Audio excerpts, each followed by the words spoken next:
Some people weren't sent to like you, they were sent to watch you, because you're carrying something surveillance can't explain. Let that sink in. Ever wondered why certain people randomly show up in your life, but something about them feels too scripted? Why you're constantly protected from situations that should have destroyed you but didn't? That's not luck, that's classified. Here's a fact. In military intelligence, high-value assets are never left unattended. They're tracked, guarded, surrounded, not because they're fragile, but because they're critical to the mission. Now, what if you are the asset? What if the setbacks weren't punishment, but protocol? What if the delays were defense tactics to confuse the opposition? What if your life has looked slow because you've been under divine lockdown? And the best part, some of the people watching you don't even know why they're watching. They just can't look away, like spiritual paparazzi, confused, nosy, and low-key obsessed. Welcome to the hidden reality, chosen one because of what others know about you. Special forces have been assigned to protect you. Let's unpack what you were never supposed to find out.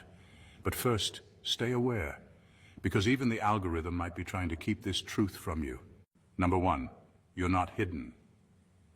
Because you're weak. You're sealed because you're weaponized. You're not hidden because you're weak. You're sealed because you're dangerous.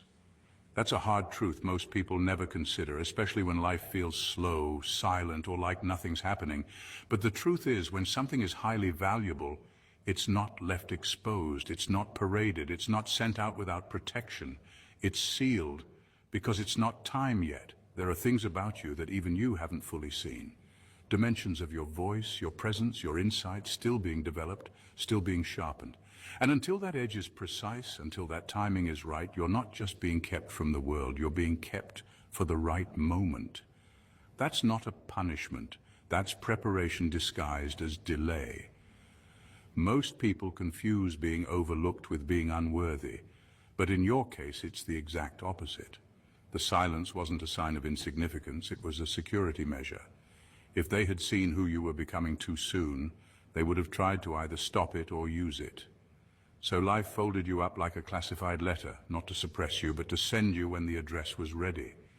People think visibility equals validation, but you're not called to be visible, you're called to be impactful. And impact often requires obscurity first. Even weapons are stored before they're deployed, and you're not motivational material, you're spiritual artillery. That's why the warfare on your life has never matched your current status, because the threat was never about where you are. It's about where you're headed. And here's the uncomfortable truth.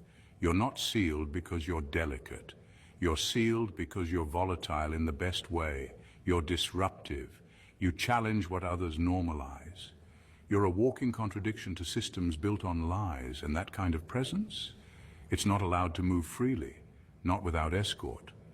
So if it feels like life has been holding you back, don't resent it. Respect it. You're not being stalled. You're being restrained for impact. Not everyone is chosen to walk this path, and not everyone would survive it. But you're not everyone. You're sealed. Because when you finally move, something ancient shifts, and everyone watching will know why you were hidden for so long. Number two, enemies recognized your potential before you did, and that's why they showed up early. The attacks on your life didn't start when you became successful. They started before you even knew who you were. That alone should tell you something. People saw something in you that you hadn't recognized in yourself yet. There was a weight on your life, a presence you carried, and they responded to that, sometimes without even knowing why. That early opposition wasn't random, it was a reaction to your potential. And in the spiritual world, potential is often detected long before it becomes visible. You've probably noticed how certain people just didn't like you, for no clear reason. You hadn't done anything to them, you weren't competing with them, you were just existing, and somehow that was too much. That's not about personality clashes, that's spiritual tension. On some level, they sensed your future. They felt the authority you didn't even know you had, and their spirits responded like an alarm going off. There's a reason you were targeted in childhood, betrayed early, rejected by people who were supposed to protect you. The enemy never waits for you to rise before he attacks. He goes after the blueprint. If he can distort you before you become, if he can traumatize you before you awaken, he thinks he can shut down what you were designed to carry. That's why the warfare didn't wait. It met you in your innocence. That's not a coincidence. That's precision. But here's the thing they didn't count on. You survived it. You took the hits, felt the pain, and still kept rising. You outgrew what was supposed to break you. You walked through sabotage, abandonment, depression, and still kept the fire. And now you're starting to realize the very things that came to destroy you were actually confirmation. Because if there wasn't something extraordinary about you, they would have left you alone. You don't have to question your purpose anymore. Just look at your opposition. Look at what tried to stop you early.